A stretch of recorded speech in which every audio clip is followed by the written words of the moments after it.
Hello. Jamaica Vision 2030.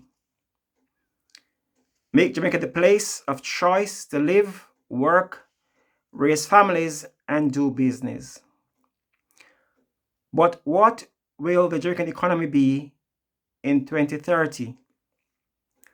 What is the projected growth of the Jamaican economy in the current financial year, 2023 to 2024?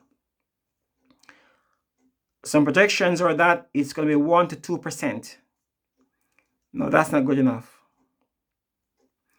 I believe that a failure to grow the Jamaican economy by 10% per year is a fiscal policy failure.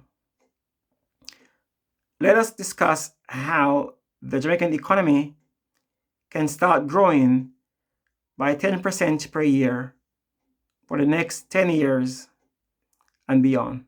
Watch this channel and I'll come to you with some suggestion. Thank you very much.